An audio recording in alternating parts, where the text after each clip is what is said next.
untuk urusan membagi waktu, insya Allah maksudnya semua schedule sudah di manage sebaik mungkin gitu, untuk urusan kerjaan, untuk urusan promo film gitu, untuk dan juga untuk kuliah dan untuk urusan promonya sendiri, seperti yang mungkin saya lakukan kemarin di Dilan 1990 gitu, jarak dan waktu rasanya nggak boleh jadi alasan untuk jadi penghalang saya untuk tetap promo film ini gitu. Kayak kemarin ketika promo 90 diadakan ketika saya lagi di sekolah, tetap melakukan promo-promo dengan cara yang bisa saya lakukan gitu, misalnya lewat sosial media, karena memang sosial media adalah satu-satunya cara rasanya saat itu memang untuk saya bisa mempromosikan film ini, karena keterbatasan itu tadi, jarak dan waktu yang menghalangi saya untuk bisa berada di sini secara fisik gitu. Jadi supaya fans tetap bisa itu tadi kangen-kangenan dan juga tetap bisa melihat saya mempromosikan film ini, rasanya sosial media akan jauh lebih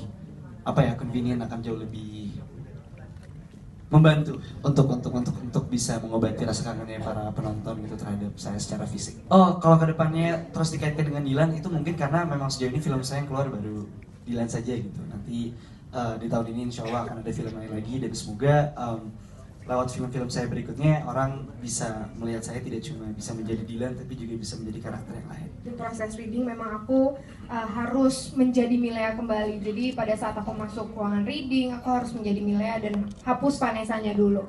Terus kalau soal emosi, itu aku memang nggak bisa sih kalau caranya mengingat-ingat kejadian yang pernah ada di hidup aku yang sedih-sedih. Itu justru susah untuk aku.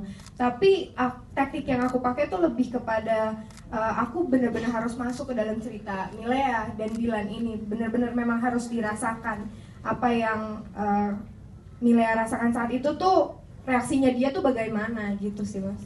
Memang benar-benar harus masuk ke dalam ceritanya gitu. Salah satu kesulitannya adalah aku harus bisa harus bisa dari Milea yang senang banget tiba-tiba ganti ke Milea yang bersedih-sedih banget, dan itu memang butuh waktu sih untuk merecall emosi itu, sorry.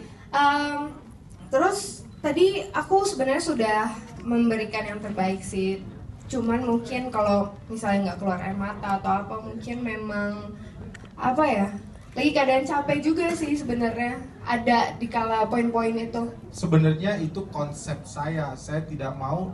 Jadi saya pernah nonton satu film dari awal sampai akhir itu karakter nangis terus sampai akhirnya nangis di belakang itu udah nggak ada rasanya lagi gitu. Nah, jadi jadi semua yang ada di frame ini, aktingnya Vanessa itu saya mempertanggungjawabkan. Jadi memang ketika saya bilang, oh di depan rumah nggak perlu keluar air mata, saya bilang, dia cukup berkaca-kaca aja gitu. Jadi itu memang kebutuhan yang saya perlukan, yang nggak perlu nangis semua. Bayangin kalau dari awal sampai akhir gitu kan, di ending pada saat dia tiduran habis ngobrol di Dagoti House itu, yang air matanya menetes itu udah nggak ada rasanya lagi, pasti orang sudah itu sih. Buat saya sih Vanessa memberikan yang terbaik dan saya suka sekali. Terima kasih.